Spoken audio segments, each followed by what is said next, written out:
Assalamualaikum warahmatullahi wabarakatuh. Saya Muhammad Nur Sadri, mahasiswa Universitas Cyber Asia. Sehubungan dengan tugas manajemen risiko, di sini saya akan membahas salah satu case terkait PT XYZ. Jadi PT XYZ ini merupakan sebuah perusahaan logistik di Indonesia yang mengalami gangguan operasional akibat banjir besar yang melanda wilayah Jabodetabek. Akibatnya, pengiriman barang terhambat, beberapa gudang terendam, dan perusahaan mengalami kerugian finansial yang signifikan. Dari sini dapat kita identifikasi perusahaan PT XYZ mengalami risiko operasional dan risiko finansial. Kemudian, selain itu, perusahaan menghadapi keluhan pelanggan karena keterlambatan pengiriman. Dari uraian tersebut juga dapat disimpulkan bahwasanya PT XYZ mengalami risiko yang ketiga, yaitu risiko reputasi.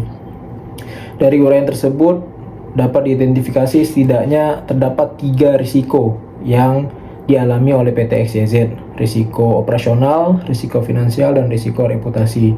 Yang pertama kita akan bahas terkait risiko operasional.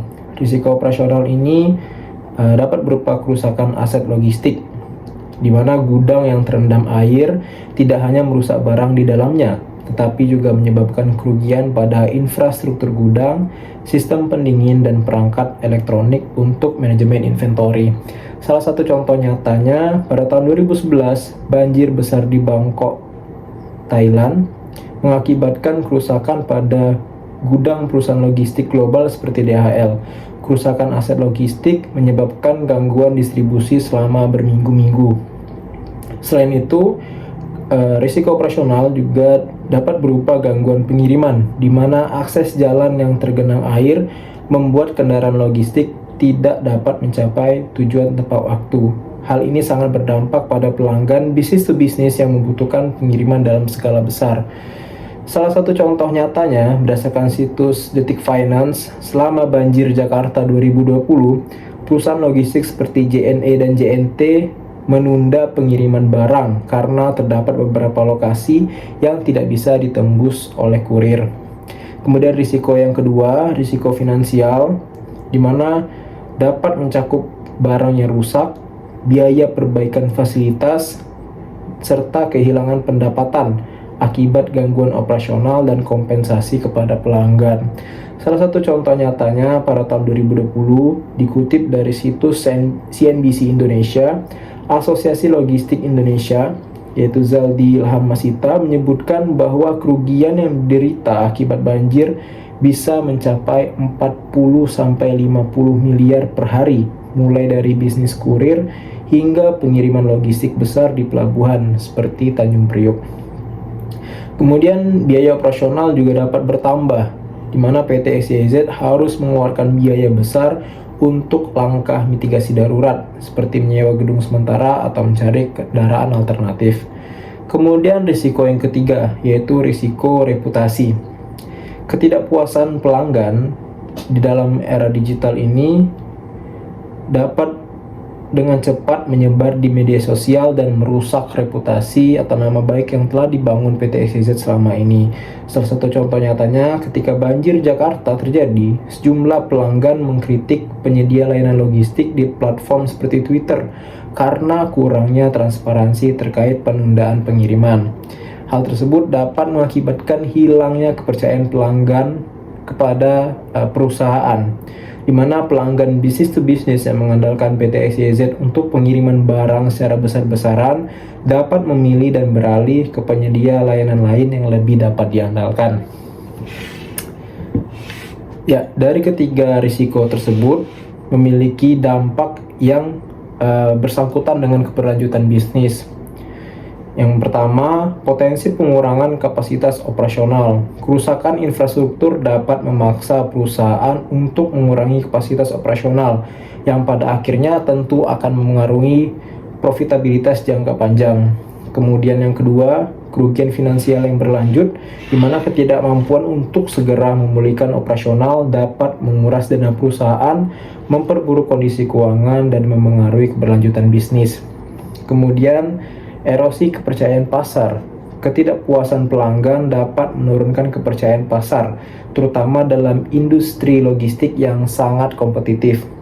Dan yang keempat, kesulitan memperoleh klien baru. Reputasi buruk di masa krisis dapat mengurangi peluang bisnis baru, khususnya dengan pelanggan korporat yang membutuhkan jaminan keandalan. Dari risiko dan dampak terhadap keberlanjutan bisnis, di sini saya akan tawarkan beberapa rekomendasi atas tiap-tiap risiko yang timbul. Yang pertama, mitigasi atas risiko operasional. Ini dapat dilakukan dengan yang pertama, diversifikasi lokasi gudang dan pusat logistik, di mana lokasi gudang yang tersebar di area yang lebih aman dari banjir dapat mengurangi ketergantungan pada satu wilayah yang rawan. Contohnya, setelah banjir besar di Thailand, Toyota memindahkan sebagian operasinya ke wilayah lain untuk mengurangi risiko bencana serupa. Kemudian yang kedua, pemetaan rute alternatif berbasis teknologi, menggunakan sistem GPS dan teknologi AI untuk memetakan jalur darurat yang lebih aman selama bencana. Contohnya perusahaan Grab dan Gojek yang telah mengadopsi teknologi pemetaan untuk mengoptimalkan rute pengiriman barang selama musim hujan.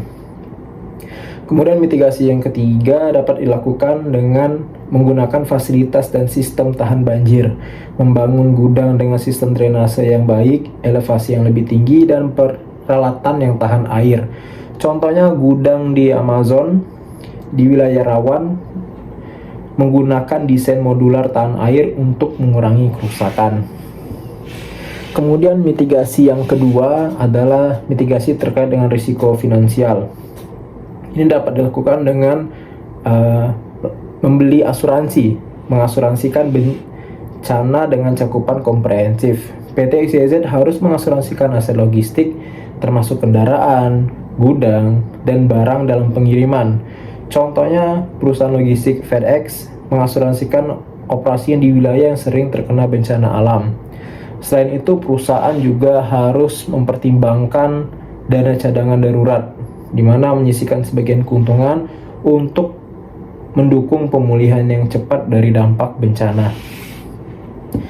Dan risiko yang terakhir adalah risiko reputasi, dapat dimitigasi dengan transparansi kepada pelanggan, di mana memberikan pembaruan secara real time terkait status pengiriman melalui aplikasi, email, atau SMS. Contohnya adalah perusahaan Shopee dan Lazada secara rutin menginformasikan penundaan pengiriman selama cuaca buruk untuk menjaga kepercayaan pelanggan.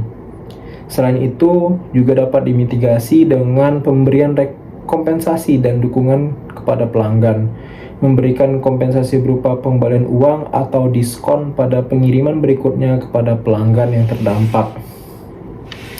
Ya, jadi dapat disimpulkan risiko yang timbul akibat bencana banjir terhadap PT XYZ setidaknya ada 3 risiko. Yang pertama risiko operasional, kemudian risiko finansial, dan terakhir risiko reputasi. Bencana alam seperti banjir tersebut tidak hanya berdampak pada operasional harian, tetapi juga keberlanjutan bisnis secara jangka panjang. Dengan belajar dari kasus seperti banjir di Thailand atau Jakarta, sebelumnya PT XYZ dapat menerapkan langkah-langkah mitigasi yang lebih proaktif. Pendekatan yang terintegrasi antara diversifikasi aset, investasi teknologi, dan transparansi terhadap pelanggan akan membantu PT XYZ mengurangi dampak bencana serupa di masa yang akan datang. Sekian yang dapat saya sampaikan. Terima kasih atas segala perhatian. Saya mohon maaf atas segala kekurangan. Saya akhiri. Wassalamualaikum warahmatullahi wabarakatuh.